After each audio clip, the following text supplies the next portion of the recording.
I believe we have a soul's legacy. That's going to be floating around for an infinite amount of time. And so, we've got to mind that as well. And that's what I really believe that getting quiet and this get quiet method does. It really returns us to kindness. It returns us to this humanitarianism that I feel like sometimes we forget. Yeah, my next life, I believe, with the life that I live now and the things that I work on now, will have my next reincarnation even more magical.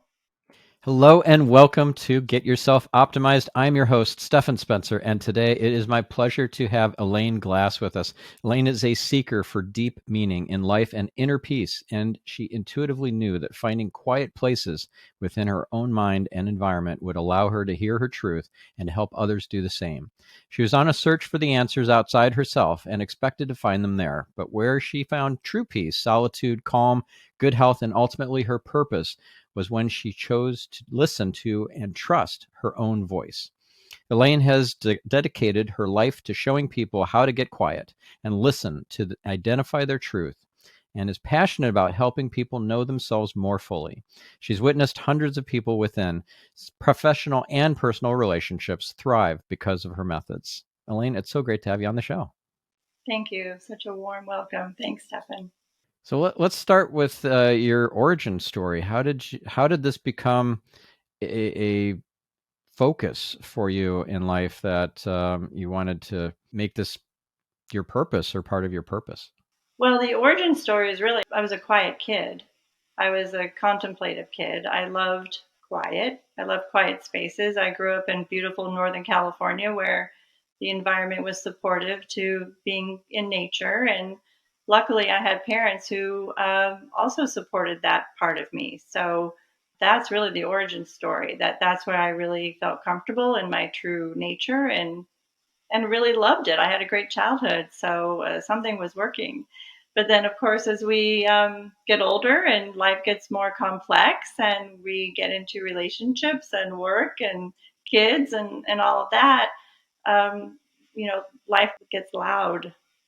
And there's a lot that comes into our world that we're trying to process. And I just always knew that if I could just stay in that quiet space that I knew as a kid, that I could stay connected to the messages or the energy or the universe or whatever you want to call it, that guided me. But it got hard because just life got very complex and very loud. And so I had to figure out how to stay in this world that got very loud and complex, but still be able to tune in to this guidance that I relied on since I was born. So the guidance that you're referring to, was it some sort of psychic ability, like being able to hear your guides or your angels, or was it to kind of see visions of things or receive guidance or information or prophecy via dreams, or like how did you receive that information? So all of the above, but as a kid, I didn't know what was going on. And I think that's a common thing that we know is as a kid, we're not sure what we're hearing. We just know that we know things. And sometimes we're known as like know-it-alls. and But you just know things. There's just a knowing. And so as I got older, I finally realized what I was able to do. And that was all that you just mentioned. I mean, dreams. I had a dream of the house that I bought, 3 years prior. It was exactly the house. So dreams are very vivid and true. Guides, angels, just a very high level of intuition that I became just very comfortable with. At first, it's a little weird. You feel a little woo woo, but then you settle into it and you go, this is super cool. I think I'll take this as a gift and play with it and just have fun with it and use it to the highest level, that I can. Yeah. So what would be an example of something that maybe was not counterintuitive, because intuition is like our guidance, our higher self, and angels, God speaking, whispering into our consciousness.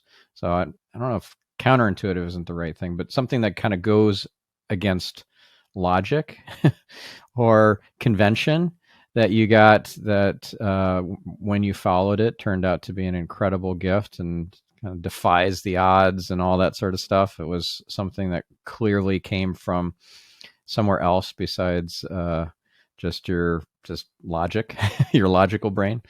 I think the answer that most might want to hear are these big, huge events. But I think that it's in the subtleties of these experiences that matter most to me and have been the most meaningful. I feel like people are messengers for us, and we are messengers for people. So, something that I didn't see coming in my life was someone guided me to a church that in the back of the church had a labyrinth. And I didn't know anything about labyrinths, but I trusted this person and I went because I was just desperate to find answers for myself during a particular time in my life. When I got to the labyrinth, it was quiet, and I loved that so much. It was like, that's what I need. That's the reminder. I got to the center of the labyrinth, and I heard this Michael Jackson song. You are not alone. I am here with you. And it was like, what is that? So I got back to my car, turned the car on, and that song was playing. These are things in my life that are happening, and in other people's lives that happen all the time, in my students' lives that happen all the time, that we don't pay attention to. So we can make any meaning we want with that. To me, it was like that was my first experience at this labyrinth. Okay, something's magical here. I'm going to keep going and see what else it has to tell me. So what else did it tell you? It told me everything. Absolutely everything. I went from a single mom to struggling in a very difficult marriage to being in a job that was not satisfying to sitting here with you right now, coaching, having amazing students, having amazing partnership with my fiance. I mean, my whole life just completely turned around because I was willing to stay open to this connection that, to me, when I got to the labyrinth, it was nature, it was beauty, it was like home to me. But to me, real nature is this connection to the universal messages and these examples I'm speaking of. That's beautiful. So what is it about a labyrinth that I've heard about it? I've heard walking meditations can be quite powerful, but I haven't experienced it. So I'm curious, what's the method or the magic behind a labyrinth that you wouldn't just have by going on a nature walk? Yes, wonderful question. It is a magic portal that I think are very, very many times overlooked because they're all around the world, and they usually are in churches or hospitals or schools. And what the magic is, now I've never been formally trained to walk a labyrinth because for some reason I've just never wanted to know that. I wanted to make it my own. And what I experienced was just in walking these paths, the way that they're situated, it's not a maze, so it doesn't confuse the person walking it. It's one way in and one way out. You can't get lost, and it really is a metaphor to the path of walking to the center of you and your truth and what is true for you and what your purpose is. To me, what happened was it was like an energetic shift because of the way the paths traverse. I felt an immediate peace, an immediate calm, and immediate clarity. And I didn't know why. And that was 15 years ago. And now I have a whole method around that, and that's what, I'm authoring a whole book around the whole method. And it was just based upon walking to the center of that labyrinth and back out. Taught me everything. Some people climb mountains and learn lessons. Some people, swim oceans. I walked the labyrinth and found everything that has brought me bliss and joy. And I want this for everybody. That's awesome. Could you elaborate a bit on the method? Sure. So intuitively, each path, so there's 7 circuits, or seven paths. The 8 I refer to, it's the actual center, when you finally get to the center. So the method is really something that I came upon that was helpful in my journey. So what prevents us from getting to the center of ourselves, or what prevents us from getting to the truth of ourselves? There are a lot of obstacles that we put in the way. So they can be anything from physical, our health of our body. They could be environmental. Maybe it's, the person we're living with, or the junk in our pantry. It could be mental, emotional. What is one's mindset? And so there are things that get in our way, obstacles, lies that we tell ourselves, self-sabotaging. It's endless. Trauma, unhealed trauma, poor health. And so I went on this journey of cleaning and clearing all of this out of my life, because I knew to get to the center, I had to be like the lightness of being. I had to discard everything that felt heavy, everything that felt hard, and not only heal myself, but just let go of the things that felt so hard and just so heavy. And so this is my method of cleaning and clearing and getting to that center, so that you are so light, that you're just this oneness. You're just one with everything. And there's 7 paths. There's really 8, and so there's more to it. But that's really the beginning of how to get to that center. Is this creating brevity and lightness, which is also a huge one of the things I learned right away to create this lightness was surrender. I heard that probably the second time I ever walked the labyrinth. Surrender.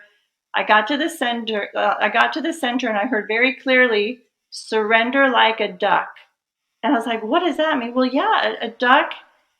A duck kind of has its feathers, and it just was like an image that came to me. And I just kept getting messages over and over and over again, and they all guided me to the truth. It's just a truly magical portal. I like that. When you're talking about how you have this method of cleaning and clearing, it reminded me of Marie Kondo and her book, The Life-Changing Magic of Tidying Up. And it's such a simple premise that she puts out, but it's so profound. And it's just, does this spark joy? If it doesn't spark joy, why is it in your home? Give it up. Send it on its way. So that's something that really stuck with me. Is there, if you had to encapsulate in a phrase or short sentence what your method and approach is about, what would it be? It's about deep listening for inner truth. So deep listening for inner truth. How does someone who has that monkey mind chatter going on all day long, their mind is so busy that they can't even fall asleep? I used to be there. How do they get to that place of listening to the voice inside, that still small voice mentioned in the Bible, still small voice? That's you're listening to God, and you think it might be your own inner voice, but it's not. It's you. It's your higher self and God kind of co-mingling, answering you and guiding you in your everyday life and decisions big and small. And I think we might be talking to ourselves or going crazy, but it's not. It's the way we're designed to be connected to God, by going within. So how do they get from that place of I can't even imagine this concept of hearing God or my guidance from above just by getting quiet? From the students that have gone through my program that I take to the Labyrinth, they can have the craziest monkey mind ever. It's sort of shocking how we can so instantaneously go from monkey mind to getting them in this portal of a labyrinth. That's how magical it is. Everything literally falls away in terms of the beliefs you have, the worries you have. Things just gradually fall away, and there are these aha moments that happen almost instantaneously. I've seen people walk the first path and have aha moments. Certainly by the last path, most of the time they're in tears. Why? Because they finally have been able to feel themselves for the first time, because it's so quiet, it's so powerful, and they've just created that space. And a lot of times we don't create that space, but we complain that we have this monkey mind. It takes conscious effort to create that space to facilitate that experience. But we still want to go on social. We still want to watch the news. We still want to get into that gossipy conversation. Look, those are choices that are fine, but don't complain about your monkey mind then, and so that's really what happens. A lot of people say they're missing something in life. What are we missing? I found out what we're missing. We're missing ourselves. And when we get into that labyrinth, we go, oh, there I am. I can feel myself. I can hear myself. I can hear the birds chirping for the first time. I can hear the crunch of my feet on the ground. Like it's that noticeable. Yeah. So if our listener is thinking like they're running around barely keeping up, and they get home from work or from their business, they're exhausted, and they want to just veg out in front of the TV, and then they consume social media and watch some YouTube videos, and then they fall asleep. And the last thing they watch is probably not very high vibration. It's probably something on YouTube or Netflix. And, there are some great shows on Netflix that are high vibration and really feed the soul, but a lot of it is pretty darn dark. That's kind of a hamster wheel that is very addictive. Does kind of addiction recovery modalities come into play here, or is it just as simple as walk the labyrinth using your 8-step process and everything else kind of falls in place? My background is I was in the dental hygiene profession and sat with about 50,000 patients over a course of 20 years. So I understand the human condition. I understand patterning and identifying patterns. I understand addiction. I understand fear, all of those things. And the answer is we are addicted to looking away at our lives. And what the scenario you just played out would be that, let's just pile on all that and look away from the day that I just had. And let me tell you that's all of us. I'm not going to say that's not me.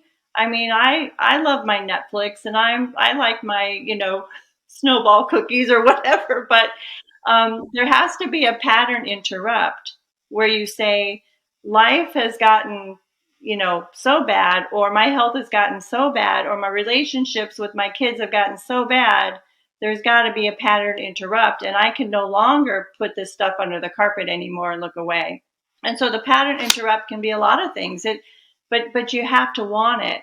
I mean, my life got so difficult during a divorce that I was like desperate for anyone to come and rescue me, but nobody did. I had to rescue myself. And this is what this work is about, is self-leadership and being able to lead yourself and not rely on the meme that's going to inspire you, that's going to give you that dopamine hit for 3 seconds. Like, this work is work that is infused in within every cell of your body, that you can lead yourself and not have to rely on anybody else. So a pattern interrupt for that person that day would be, let's turn this off and let me just say in my brain, like, 5 things I'm grateful for. I mean, we hear these things all the time and they sound super cheesy, but like, these are the pattern interrupts that get us back into facing the life that we live that day and not looking away.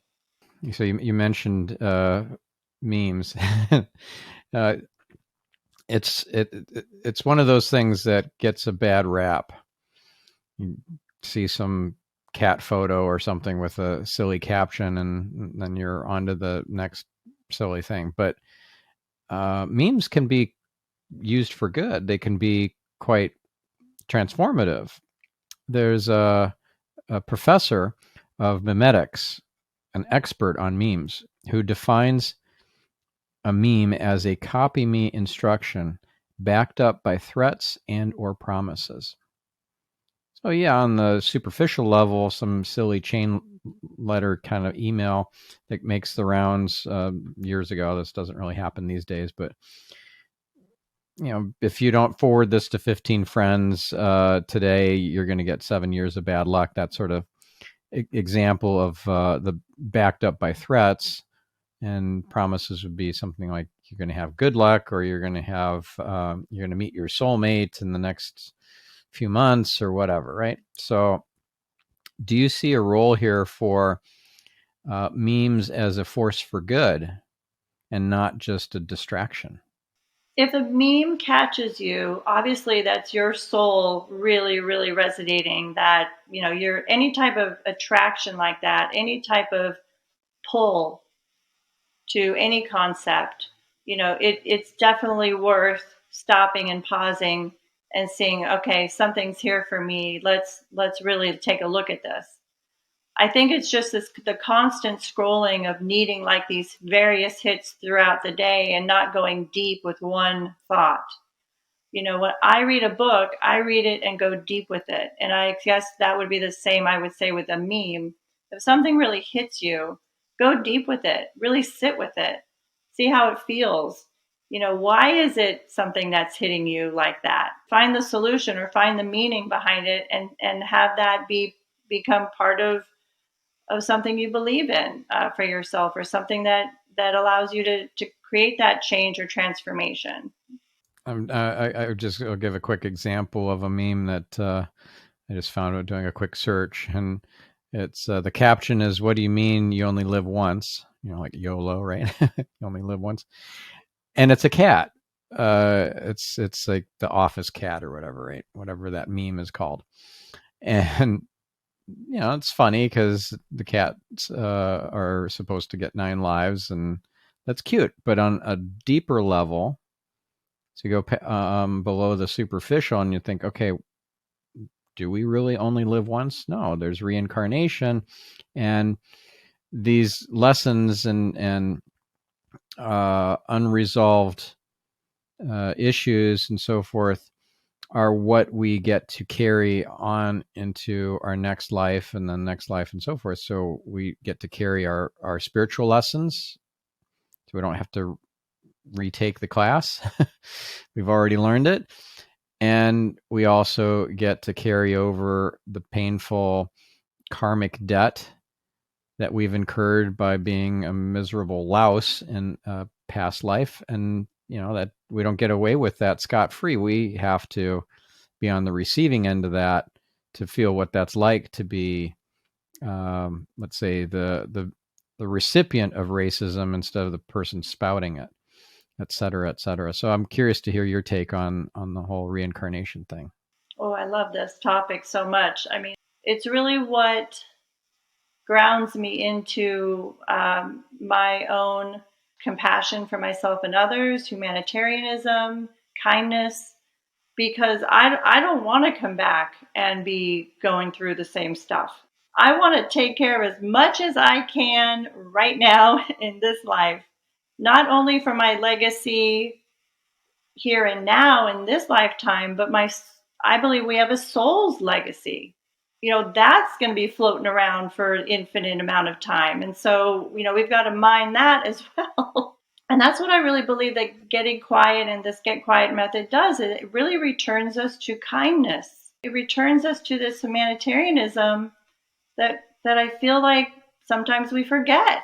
Yeah, my next life, I believe, with the life that I live now and the things that I work on now, will have my next reincarnation even more magical. Would you say that this is the most important life you've ever lived? 100%. It's the most awake I've ever been in terms of my own consciousness. I've done probably the most difficult things in this life so far. I'm not afraid of difficult things as much as I think I have in past lives.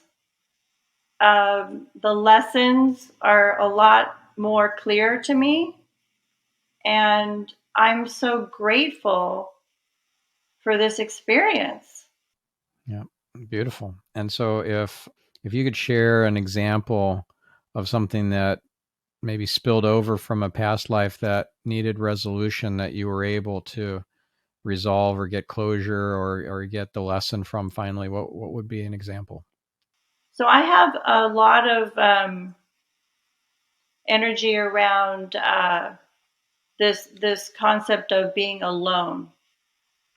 That I was left alone, that I felt alone, that people left me alone. You know, just this whole notion of this. And what I've learned now is I am never alone.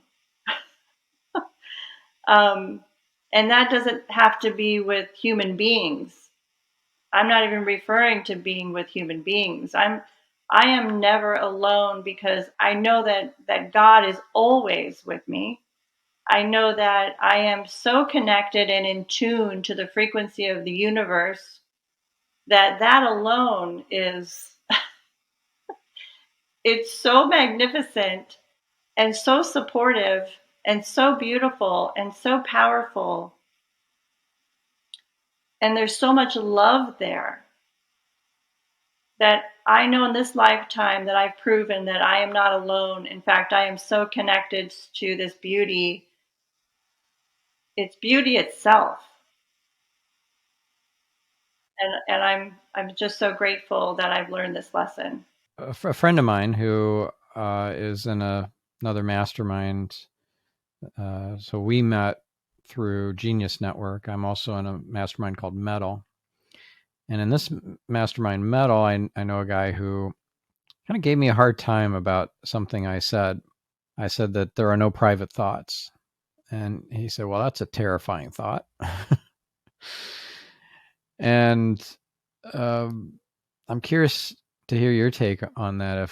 If you believe that to be true, that there are no private thoughts, and what are the implications? So there are no private thoughts, meaning God is always listening, or You know, not is just that what you God, mean? but we have a whole audience on the other side, in the upper worlds. Oh, sure, sure. Oh gosh, that's such a great question. There's no private thoughts. This is really yummy. All right, because think about it. If somebody comes to that realization, they'll stop watching porn. They'll really clean up their thinking.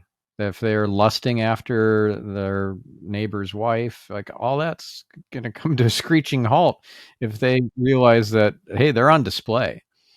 There are maybe billions of souls watching them like they're watching the Truman Show, and you're Truman. This is great.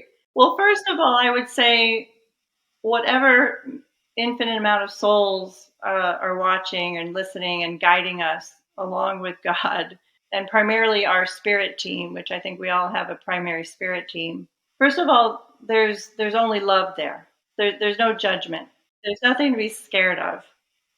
So if you do something wrong, you go, I'm in this human body, but I know that there's also love that's watching over me and guiding me.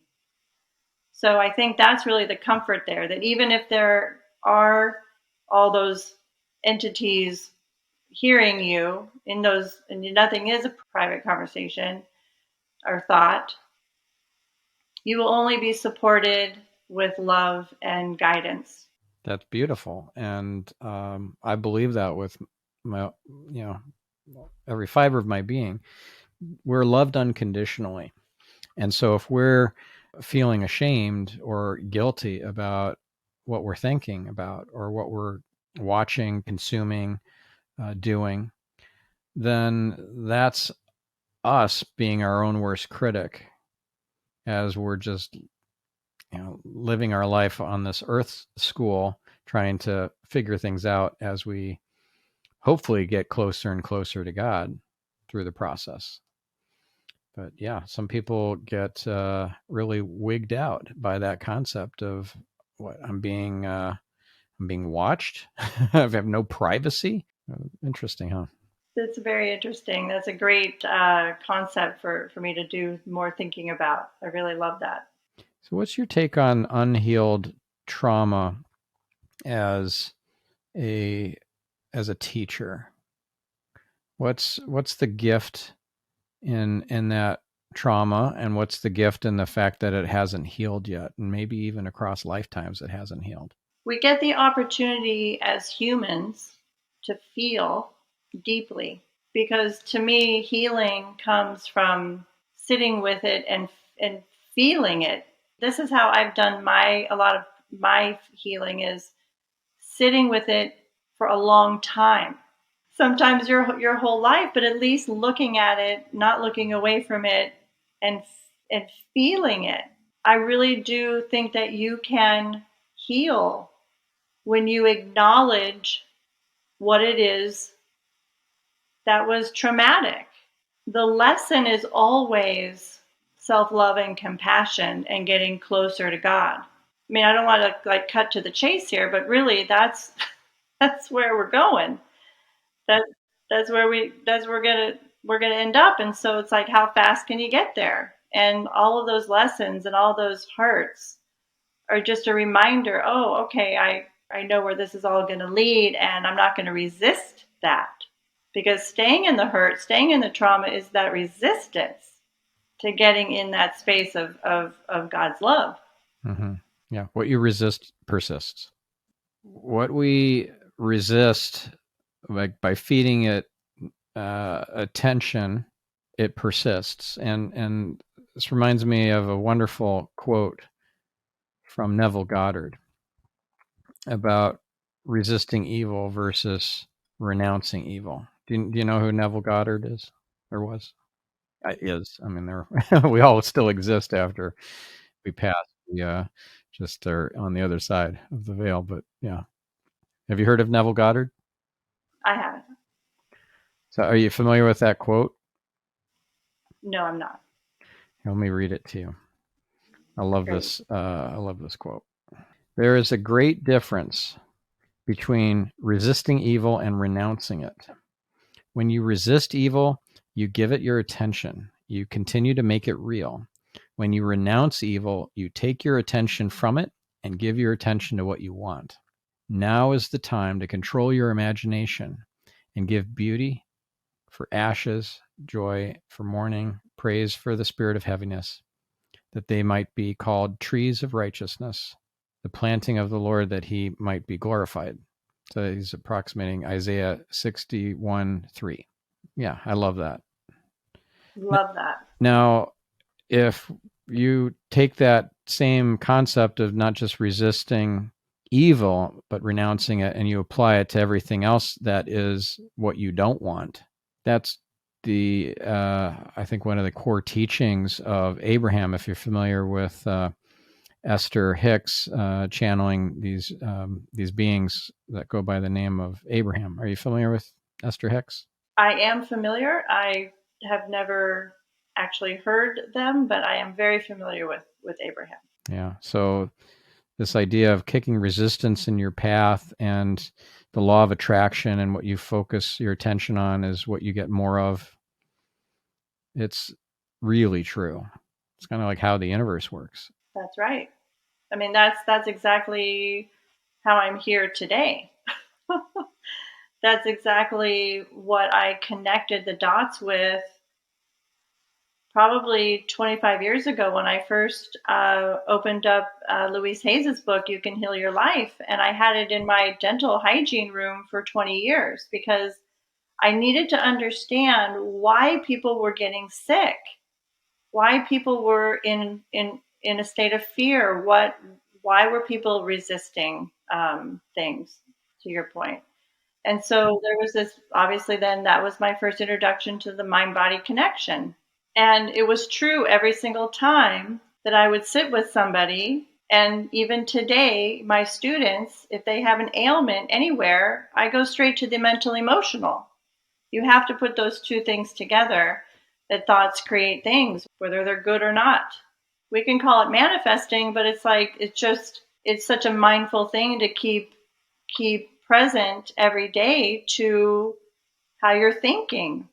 Everything that has come to me has come because I have focused the positive thought around it. Everything that I have healed within my physical body has come because I have focused attention there to healing it. That is true 100% of the time. I've just seen it thousands of times with my patients and now my students. It's uncanny. It's never too late. You know, Louise Hay didn't start writing these best-selling books and creating her publishing empire until she was in her 50s. You know what? I have heard that. I have heard that. And I don't know if you know this, but my book is being published by Hay House. Oh, wonderful. Which is such a full circle, incredible moment for me because she was such a huge, huge inspiration to me in my life. So this is just really exciting. And the thing that I didn't see coming with the Get Quiet that I really want to mention is there's this cleaning and clearing and this brevity that happens, and you get to the center and you're able to connect to a new field of growth is really what I heard. I heard I was connecting to this new field of growth. And literally when I connected to this new field of growth, I began to, I guess you could call it channel, genomic sequencing. And I'm only bringing this up because people say, well, I'll get quiet. I'll hear the voice. I'll hear God. I'll hear. There is so much that will happen in your life when you get quiet. I never thought in a million years I would be so tuned in that now I can actually connect to this field.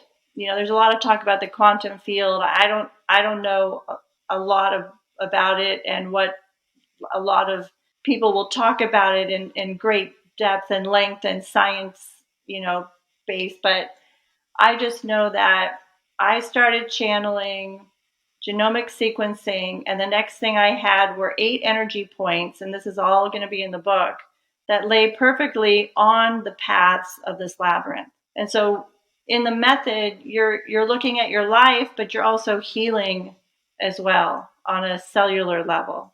And this is the magic that happens when you erase all the noise in your life and you tune in. And that's what's so exciting to me is like this connection. And it's scary and it's weird and it's like, what is this all about? But it's so true and it's so real because I feel so much love there.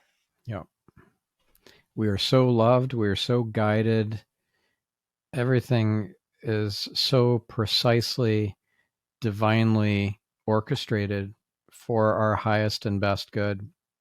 but because we're so in the game, in the movie, we don't see it. We can't see outside of the game that we're so embedded in. It's like I forget who said it, but Joe Polish says it all the time. I forget who he quotes, but you can't read the label from inside the jar. That's right. So I'm going to share a little excerpt from the book Power Animals with you, because I got a squirrel twice while we were on this interview, and I know I'm supposed to share some of this. So it's just an excerpt from the book Power Animals by Stephan Farmer. So here we go. You'll be amazed at how much more you can accomplish when your movements are motivated by clear intention. Yes, action is the key, but action that has clear and conscious purpose rather than random and chaotic hustle and bustle. Take the path through the forest, allowing your direction to be determined by your inner knowingness, and keep tracking your instincts so you can determine what course of action or inaction to take. The shifting sensations in your gut tell you when and what to gather, and when and what to release. Not just material possessions, but also judgments, fears, doubts, and anxieties. As long as you stay tuned into your body and trust your physical sensations more than your egoistic mind, no harm will come to you. So take what you need, no more, no less, and give back what you will with gratitude. Trust that life is abundant, but don't just repeat mantras and affirmations. Be willing to take the action that's required. Ooh. That resonate? Oh, yeah. Yes. Yes. It is such a trusting, it's all about trust. It's all about trust. There's another thing I want to share that's a little quote that came to me. I first learned about it from not a TEDx talk, but it was a inbound.org. It was an inbound talk, and it was by Jonathan Fields. He spoke about how he ended up going from wanting to kill himself because of the tinnitus in his ear. So it was incessant. It was just driving him nuts, to using that as the impetus for him to get so deep into mindfulness meditation that it completely transformed his life. And the quote he cites that made all the difference for him in seeing the bigger picture was this one by Joseph Campbell. It is by going down into the abyss that we recover the treasures of life. Where you stumble, there lies your treasure. The very cave you are afraid to enter turns out to be the source of what you are looking for. The damned thing in the cave that was so dreaded has become the center. You find the jewel and it draws you off. In loving the spiritual, you cannot despise the earthly. In loving the spiritual, you cannot despise the earthly. Ooh. So what comes to you when you hear that? And by the way, that came to me when you were talking about getting to the center of the labyrinth, and it just boom came in, like the center is like the center of the cave. That it is the cave. The damn thing in the cave that was so dreaded has become the center, and that's where the jewel is. And who wants to go into a dark cave? There's so much uncertainty, and that's what that line of, the measure of a man is a man who can sit in a room alone. That's the cave.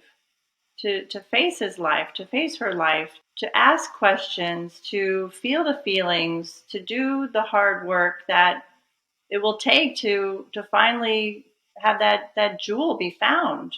What I realized, though, was that we're already the jewel. We already are the jewel. We already are the power. We already are the love. It's already all there, but there's so much that has gotten in the way of us feeling it, seeing it, knowing it. And it's like when I got to the center this one time in my life, at the center of the labyrinth, I was like, oh my God, it was like, oh my gosh, I am the love. I am the power. I am all of this already. Why did I think I wasn't? Why did I think I was less than? We're born in such divineness, but then we take our whole rest of our lives to like not know that. And it takes something in our lives to be challenging, like Jonathan's ear issues, to remind us.